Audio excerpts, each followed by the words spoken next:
Hello दोस्तों, हमारे YouTube channel आलोक विद्याकुल में आप लोग का स्वागत है। देखिए, अभी हम शॉर्ट क्वेश्चन जो कि आपको साइंस का हम शॉर्ट क्वेश्चन आप लोगों को बताएंगे, जो आपको बोर्ड एग्जाम में मोस्ट इंपॉर्टेंट क्वेश्चन है कि बोर्ड एग्जाम में आने की पूरी उम्मीद है, पूरा चांस है। तो आप लोग ये वीडियो पूरा अंत तक जरूर देखिए। अगर वीडियो पसंद आता है तो चैनल को जरूर सब्सक्राइब कीजिए और अपने दोस्तों में जरूर शेयर कीजिए। चलिए हम एक एक क्वेश्चन को समझ लेते हैं। ये आपको इस वीडियो के माध्यम से हम 8 क्वेश्चन आप लोगों को बताएंगे, तो 8 क्वेश्चन को हम अच्छी तरह से समझेंगे। तो चलिए हम क्वेश्चन समझ लेते हैं। सबसे प्रथम क्वेश्चन है कि उत्तल उत्तल दर्पण का उपयोग साइड मिरर के रूप में क्यों किया जाता है ना, या क्यों करते हैं।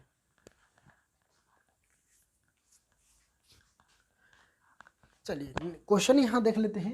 करा क्वेश्चन मेरा कि उत्तल दर्पण का उपयोग साइड मिरर के रूप में हम क्यों किया जाता है, या तो क्यों करते हैं या तो क्यों किया जाता है। तो आपको इस तरह का एग्जाम में आपका सवाल पूछा जाएगा।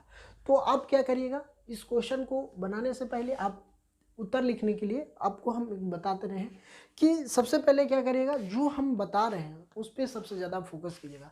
क्या कर रहा है, इसको लिखना है कि उत्तल दर्पण को साइड मिरर के रूप में उपयोग इसलिए करते हैं क्योंकि वे सभ्यता सीधा प्रतिबिंब बनता है। मतलब कि ये जो प्रतिबिंब बनता है, तो इस सभ्यता क्या होता है, एक सीधा प्रतिबिंब बनता है। क्या बनता है, सीधा प्रतिबिंब बनता है। कैसा प्रतिबिंब बनता है, तो सीधा प्रतिबिंब बनता है। वो गाड़ी के जो हेडलाइट में लगाते हैं उत्तल दर्पण का, तो पीछे वाला गाड़ी जो हमको दिखाई देता है, तो ये क्या दिखाई देता है, वो सीधा दिखाई देता है। वह छोटा भी दिखाई देता है। उसमें क्या होता है, बड़ा से बड़ा गाड़ी या तो बड़ा भी गाड़ी, उसमें क्या दिखाई देगा, छोटा छोटा दिखाई देगा। इसका दृष्टि क्षेत्र भी बहुत अधिक होता है। इसका जो दृष्टि क्षेत्र होता है, ये उत्तल दर्पण का जो दृष्टि क्षेत्र भी होता है बच्चों, इसका क्या होता है, बहुत अधिक दिखाई देता है। क्योंकि बाहर की ओर विकृत होता है। उत्तल दर्पण का ड्राइवर को अपने पीछे की बहुत बड़े क्षेत्र में देखने का समर्थ बनता है। जो कोई ड्राइवर है वो अपना पीछे देखने के लिए, पीछे तो आँख नहीं न लगाएगा, तो ये क्या उत्तल दर्पण का ही प्रयोग करता है। उत्तल दर्पण के दर्पण लगा दिया जाता है जहाँ पे ड्राइवर रहता है, उससे जस्ट बगल में लगा हुआ रहता है, जिसको हम आईना बोलते हैं। तो आईना के रूप में हम प्रयोग करते हैं। इसलिए उस क्या करता है ना, कि जो अपने पीछे की बहुत बड़े क्षेत्र को देखने में समर्थ होता है। जैसे कि अब कोई बड़ा क्षेत्र पीछे है, ट्रक आ गया दम बगल में, तो उसको कैसे दिख पाएगा कि कौन सा गाड़ी आ रही है, तो क्या है। तो वहाँ पे उत्तल दर्पण में क्या होता है कि उत्तल दर्पण में वो चीज़ छोटा दिखाई देता है, इसलिए इसका उत्तल दर्पण में साइड मिरर के रूप में हमें प्रयोग करते हैं। ठीक है, तो ये क्वेश्चन समझ गए होंगे। चलिए अब यहाँ नेक्स्ट क्वेश्चन है। नेक्स्ट क्वेश्चन कह रहा है कि अवतल दर्पण के 3 उपयोगों बताइए। मतलब अवतल दर्पण के 3 उपयोग बताइए। तो हम आपको क्या किए, 4 को बता दिए हैं, 4 को बताए हैं, ताकि आपको कोई ना कोई याद रहेगा तो आप आराम से वहाँ लिख देंगे। या तो आपको वहाँ पे क्वेश्चन में ये भी पूछ सकता है कि उत्तल दर्पण के 2 उपयोग बताइए या तो 3 उपयोग, तो आप आसानी से क्या करिएगा, इसको लिख सकते हैं। तो चलिए प्रथम क्वेश्चन की बात करते हैं। यहाँ पे देख लेते हैं कि सबसे पहले हजामत बनाने में जो दाढ़ी बनता है ना, वहाँ पे सैलून की दुकान में देखिएगा जो दर्पण लगा हुआ रहता है, तो कैसा दर्पण लगा रहता है, अवतल दर्पण लगा हुआ रहता है। अवतल दर्पण से इसलिए लगाया जाता है क्योंकि दाढ़ी बनाने में आसान होता है। जैसे हम अपना चेहरा पूरा अगर देखना चाहें तो कौन सा दर्पण में, तो अवतल दर्पण में। तो दाढ़ी बनाने के लिए कहाँ प्रयोग, दाढ़ी हजामत बनाने में अवतल दर्पण का उपयोग के रूप में किया जाता है। ये हो जाएगा। एगो सर्च लाइट तथा मोटर की हेडलाइट में, सर्च लाइट कहने का ये तात्पर्य है कि जहाँ पे अगर लाइट नहीं जा रहा है, तो जहाँ पे लाइट अगर नहीं जा रहा है, किसी घर में अगर अंधेरा है, तो वहाँ से हम क्या करेंगे, वहाँ अवतल दर्पण का रख देंगे। जहाँ पे रोशनी आ रहा है उसको हम क्या कर देंगे, उसको तिरछा, जहाँ पे नहीं जा रहा रोशनी वहाँ उस साइड में अगर हम कर देते हैं, तो वहाँ पे भी रोशनी पहुँचा सकता है। और कह रहा है कि मोटर गाड़ी की हेडलाइट में अगर दो टू व्हीलर आप गाड़ी चलाते हैं, उसमें भी ये साइड हेडलाइट के रूप में, हेडलाइट कहने का मतलब ये होता है कि गाड़ी के में लगाते हैं। चलिए अब कह रहा है डॉक्टर द्वारा रोगियों के देखने में, जो डॉक्टर होते हैं तो कौन डॉक्टर इसका उपयोग करते हैं, जो नाक, कान, गले का तथा दांत की जो जांच करते हैं वो डॉक्टर इसका अवतल दर्पण का प्रयोग करता है। कौन डॉक्टर, जो नाक देखता होगा, कान देखता होगा, गले देखता होगा और दांत की जो इलाज करता होगा, जो दांत के अगर भीतर की चीज नहीं दिखाई पड़ता है तो अवतल दर्पण का प्रयोग करता है। ये तो नाक के अंदर की चीज नहीं दिखाई पड़ता है तो अवतल दर्पण का प्रयोग करता है। कान की बात करते हैं तो कान में भी अगर कान को देखने के लिए हमें क्या करते हैं, अवतल दर्पण का प्रयोग करते हैं। चलिए अब यहाँ पे मेरा चौथा है कि बड़े आकार की अवतल दर्पण का प्रयोग सौर ऊर्जा के लिए किया जाता है। जो सौर ऊर्जा लगता है, जो सौर ऊर्जा अभी लग रहा है बहुत सारे क्षेत्र में, तो उस पर जो लगा हुआ रहता है वो क्या लगा हुआ रहता है, एक उत्तल दर्पण ही लगा हुआ रहता है। जो ऊपर में शीशा होता है वो उत्तल दर्पण के ही होता है। चलिए अब तीसरा क्वेश्चन समझ लेते हैं। तीसरा क्वेश्चन है मेरा बच्चों, तीसरा क्वेश्चन ध्यान से पढ़ेगा। ये क्वेश्चन भी आपको बहुत बार पूछा गया है तो लगता है इस बार भी उम्मीद है कि ये पूछ लिया जाएगा। कह रहा है कि प्रकाश का वर्ण विक्षेपण किसे कहते हैं, है ना। कह रहा प्रकाश का वर्ण विक्षेपण किसे कहते हैं, तो प्रकाश का वर्ण विक्षेपण किसे कहेंगे, तो हम क्या करें, इसका आंसर लिखेंगे कि प्रिज्म के भीतर, क्या कर रहा है, प्रिज्म के भीतर से गुजरने पर श्वेत प्रकाश, क्या बच्चों, श्वेत प्रकाश का अपने विभिन्न भिन्न घटनों, क्या कर रहा है, जब यहाँ से मान लिया जाए ये प्रिज्म है, अगर यहाँ से अगर इसको घटाएंगे तो यहाँ से क्या हो जाएगा, भिन्न भिन्न रंगों में, 7 रंगों में क्या हो जाएगा, विभाजन होगा। वही प्रकाश का वर्ण विक्षेपण कहते हैं। क्या कहेंगे, वर्ण विक्षेपण कहेंगे। इसको क्या बोलेंगे, वर्ण विक्षेपण बोलेंगे। जब कोई यहाँ से प्रिज्म से गुजारेंगे तो यहाँ से क्या, कितने रंगों में, तो 7 रंगों में विभक्त हो जाएगा। तो 7 रंगों से विभक्त जो होगा वही तो मेरा वर्ण विक्षेपण कहलाता है। चलिए अब चौथा क्वेश्चन की बात करते हैं। तो चौथा क्वेश्चन है कि उत्तम ईंधन के कौन कौन से लक्षण होता है। जो उत्तम ईंधन होता है, उत्तम कहने का मतलब कि जो सबसे अच्छा ईंधन होता है उनका कौन कौन सा लक्षण होता है। तो सबसे पहले उत्तम ईंधनों के लक्षण की बात कर लेते हैं। तो इसका लक्षण अनेक प्रकार की होती है। तो सबसे पहले हम 6 गो इसमें देखते हैं। सबसे पहला होता है कि इसका ऊष्मीय मान अधिक होनी चाहिए। जो इसका ऊष्मीय मान होना चाहिए, क्या होना चाहिए, अधिक होना चाहिए। दूसरा करा, इसका ज्वलनशील ताप और उचित होना चाहिए। क्या होना चाहिए, इसका जो ज्वलनशील है ताप वो क्या होना चाहिए, उचित होनी चाहिए। ये क्या होना चाहिए, उचित होनी चाहिए। चलिए अब यहाँ तीसरा है, इसके दहन की दर संतुलित होनी चाहिए। इसको जो दहन है, इसका दहन की बात करते हैं तो इसका दहन कैसे होने चाहिए, तो संतुलित होनी चाहिए। इसका दहन कैसे होनी चाहिए, तो संतुलित होनी चाहिए। चलिए अब यहाँ चौथा है, यह सस्त होनी चाहिए। सस्त होनी चाहिए, ये कैसा होना चाहिए ईंधन, तो ये सस्त होनी चाहिए, मतलब नॉर्मल ही होनी चाहिए। चलिए अब पांचवा है कि दहन के बाद विषैले गैस नहीं निकलनी चाहिए। अगर मान लीजिए जो ईंधन है उसको बाद में दहन करेंगे तो दहन करने पर एक विषैला पदार्थ नहीं निकाले या तो विषैले गैस नहीं निकाल पाए, वही क्या हो जाएगा, एक उत्तम ईंधन की ये भी प्रकार में आ जाएगा। ये क्या आ जाएगा, उत्तम ईंधन के प्रकार में आएगा। चलिए अब एक इसका छठा भी देख लेते हैं। इसका भंडार तथा प्रयोग विधि सरल तथा सुरक्षित होनी चाहिए। जब इसका प्रयोग किया जाना चाहिए तो इसका जहाँ पे प्रयोग होना चाहिए तो ये भंडार तथा प्रयोग विधि सरल तथा सुरक्षित जगह पे होने चाहिए। कहाँ पे होने चाहिए, तो सरल और सुरक्षित जगह पे होनी चाहिए। तो चलिए हम 1 से लेकर 4 क्वेश्चन को समझ गए होंगे। तो 4 क्वेश्चन आपको साइंस का क्वेश्चन है, तो 4 गो साइंस का क्वेश्चन आप लोग समझ गए। चलिए ठीक है, तो आप लोगों को ये क्वेश्चन अगर कहीं भी दिक्कत हुआ होगा तो आप हमें कमेंट बॉक्स में बताइए कि आपको कहाँ दिक्कत हुआ। जो भी अभी हम क्वेश्चन बता रहे हैं, जो इसी टाइप से सवाल आपको एग्जाम में, जो इस बार एग्जाम आपको अभी से एग्जाम के टाइम, अभी मान के चलिए कि 30 दिन आपको पास टाइम है, तो 30 दिन में आप कैसे याद करना है। तो अब इसको अगर वीडियो को 1 से 2 बार जरूर देखिए। अगर एक बार में याद नहीं होता तो 2 बार में याद करिए, 2 बार में नहीं 3 बार देखिए। अगर उससे भी थोड़ा सा भी माइंड में रहेगा तो इस टाइप का अगर सवाल आएगा तो थोड़ा सा भी याद रहेगा तो वहाँ आराम से लिख सकते हैं। तो जहाँ 2 नंबर के हैं, जहाँ 1.5 नंबर तो जरूर ही मिलेगा।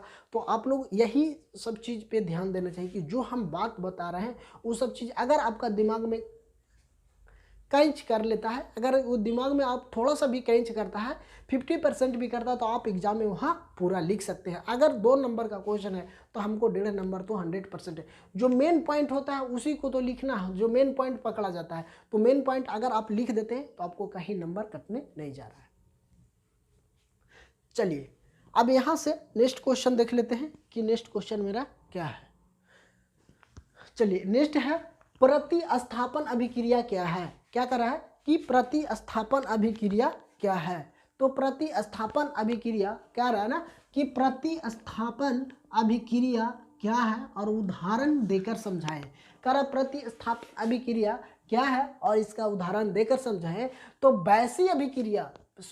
वैसे रासायनिक अभिक्रिया जिसमें अभिकारक के परमाणुओं अथवा समूहों, यौगिक के परमाणुओं अथवा समूहों को विस्थापित करता है, उनका स्थान ग्रहण करता, उससे प्रतिस्थापन कहलाती है। जैसे इसका कहने का ये अर्थ होता है, इस परिभाषा को पहले करिएगा, क्या लिखेगा कि वैसी रासायनिक, जैसे अगर कोई रासायनिक है, हाइड्रोजन की बात कर लेते हैं तो एक रासायनिक है, हाइड्रोजन HO हाइड्रोजन है ना, तो इसको है कह रहा है कि वैसी रासायनिक अभिक्रिया जिसमें अभिकारक के परमाणुओं अथवा समूहों, क्या कह रहा है, समूहों को, यौगिक के परमाणुओं अथवा समूहों को विस्थापित कर उनका स्थान ग्रहण करता है, प्रतिस्थापन अभिक्रिया कहलाती है। क्या कह रहा है, वैसी रासायनिक अभिक्रिया जिसमें अभिकारक के परमाणुओं अथवा समूहों, यौगिक के परमाणुओं अथवा समूहों को विस्थापित करता है, उसे हम क्या बोलते हैं, प्रतिस्थापन अभिक्रिया कहते हैं। जैसे देखिए Fe लोहा है प्लस कॉपर, देखिए लोहा Fe लोहा हो जाएगा प्लस कॉपर सिलिकॉन। अब यहाँ पे क्या करा स्थान, देखिए Fe, यहाँ से सिलिकॉन को यहाँ पे Fe के पास कर दे प्लस कैल्शियम, तो ये क्या हो रहा है, स्थान परिवर्तन हो रहा है ना। स्थान जब परिवर्तन हो रहा है, इस अभिक्रिया को हम क्या बोलेंगे, प्रतिस्थापन अभिक्रिया बोलेंगे। चलिए देखिए इस अभिक्रिया में Fe जो कि अधिक अभिक्रियाशील है, जो Fe लोहा है, जो अभिक्रिया, ये लोहा क्या है, अधिक अभिक्रियाशील है, ये कहीं भी अभिक्रिया कर लेता है। जैसे कॉपर की अपेक्षा उससे विस्थापित कर स्वयं प्रतिस्थापित कर रहा है। क्या कर रहा है, कॉपर स्वयं ही स्थापित कर लिया, ठीक है, तो कॉपर HCl से भी अभिक्रिया कर लेगा, तो ये क्या हो रहा है, स्थान परिवर्तन हो रहा है। जब स्थान जो लोहा है Fe, ये कॉपर से भी अभिक्रिया कर लेगा, तो ये क्या हो रहा है, लोहा सभी में अभिक्रिया होता है। यहाँ पे यही कह रहा है कि विस्थापित परमाणुओं के, क्या कह रहा है कि अभिकारक परमाणु अथवा समूह, यौगिक तथा समूहों को विस्थापित करता, उनका स्थान ग्रहण करता, उसे हम क्या बोलते हैं, प्रतिस्थापन अभिक्रिया कहते हैं। तो ये क्वेश्चन आप लोगों को समझ में आया होगा, ठीक है। चलिए अब यहाँ पे देख लेते हैं छठा क्वेश्चन। मेरा छठा क्वेश्चन ये है बच्चों कि धोने का सोडा एवं बेकिंग सोडा के दो प्रमुख उपयोग बताइए। इसमें क्या बोल रहा है, धोने का जो सोडा होता है एवं बेकिंग सोडा के दो प्रमुख उदाहरण दीजिए। इसमें क्वेश्चन 2 है कि धोने वाला सोडा और बेकिंग सोडा के दो उदाहरण। तो सबसे पहले हम धोने वाला सोडा की बात कर लेते हैं।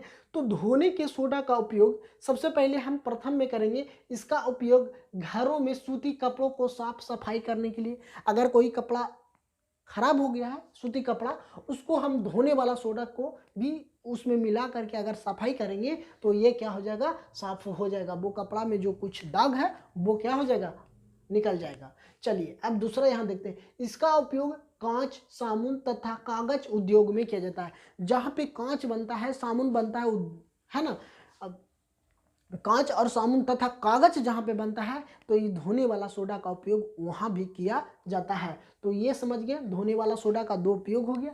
अब कर रहा बेकिंग सोडा की बात कर रहा है, तो बेकिंग सोडा का भी 2 उपयोग पूछ रहा है। तो बेकिंग सोडा का 2 उपयोग कौन कौन होगा वो देख लेते हैं। इसका उपयोग सोडा अम्ल बनाने तथा अग्निशमक, जो अग्निशमक होता है, जहाँ पे अग्निशमक बनता है वहाँ पर भी इसका किया जाता है।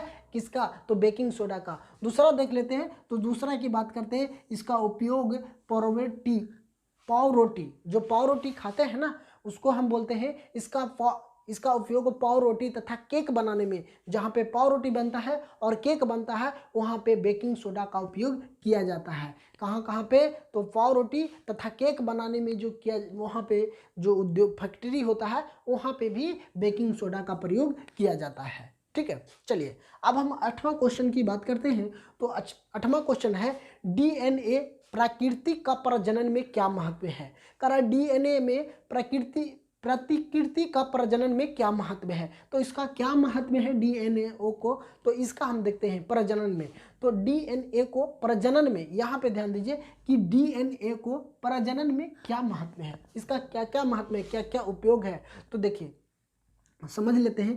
कह रहा है कि जनन की प्रक्रिया से वैसे ही समरूप संतान, क्या कह रहा है कि जनन की प्रक्रिया में वैसे ही समरूप संतान की प्राप्ति की जाती है। इससे क्या होता है, समरूप के संतान प्राप्ति, मतलब एक अपने पापा और मम्मी पर ही इसका गुण जाता है। जैसे जन्म देने वाले डीएनए को प्रकृति की परिणाम स्वरूप वंशागत मतलब वंशावली जो गुणों को से मुक्त संतान प्राप्त होती है। जैसे आपको कहने का इसका यही तात्पर्य बच्चों कि अगर आपको डीएनए अगर आपको पापा मम्मी से ही मिलना ही चाहिए, इसी को हम बोलते हैं, सिंपल ही भाषा में जान लीजिए कि जन्म देने वाले मतलब जो जन्म देने वाले हैं तो माँ हो जाएंगे। तो ये प्रकृति के परिणाम स्वरूप वंशागत मतलब आपको वंशावली, वंशज में, जैसे हमारे पापा हो गए, मम्मी, जो भी आप ले लीजिए, ये वंशावली में इनको गुणों को युक्त संतान प्राप्त होती है।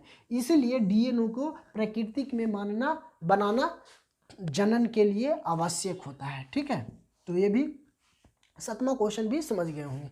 चलिए देख लेते हैं हम 8वां क्वेश्चन। करा गुणसूत्र का स्वच्छ नामांकन चित्र खींचिए। तो ये गुणसूत्र जो है, तो ये देख रहे हैं कि गुणसूत्र का ये फिगर बना हुआ है। तो गुणसूत्र का यहाँ फिगर ऐसे होता है, यहाँ पे ध्यान दीजिएगा, आपको यहाँ से आपको ऐसे मिल जाएगा, फिर यहाँ से ऐसे, आपको यहाँ से ऐसे, ये एक प्रकार का क्या है, गुणसूत्र है, जहाँ पे ऐसे ऐसे यहाँ पे क्या आ जाएगा, ये हो जाएगा। अब हम बोलेंगे क्या क्या, इसी प्रकार से यहाँ बना हुआ है।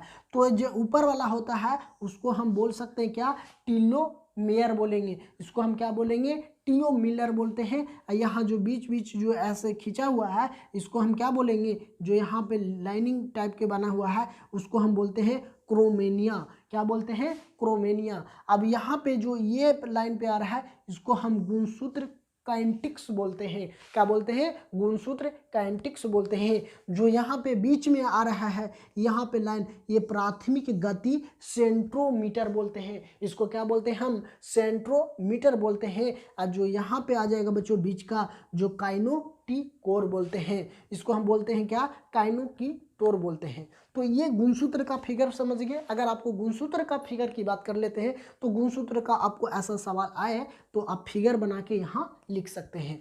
तो ये आपको 8 क्वेश्चन बताए हैं। तो 8 क्वेश्चन अगर आप पूरी उम्मीद करते हैं कि आप लोगों के 8 क्वेश्चन याद हो गया होगा। तो अगर एक बार में याद आपको नहीं होता तो आप कॉपी में अपने नोट डाउन करके वहाँ से भी आप लोग रिवीजन कर सकते हैं। लेकिन वीडियो के 1 से 2 बार देखिएगा तो आप लोगों को बिल्कुल याद हो जाएगा। तो चलिए, फिर आप लोगों को ये वीडियो पसंद आया होगा तो हमें कमेंट बॉक्स में ज़रूर बताएं कि आप लोगों को ये सेशन कैसा लगा। अभी तक हमारे चैनल को सब्सक्राइब नहीं किए तो चैनल को सब्सक्राइब कर लीजिए, और अपने दोस्तों के साथ शेयर नहीं किए तो शेयर भी कर दीजिए। बाकी फिर मिलते हैं आप लोगों के बीच नए कक्षा में। Thank you.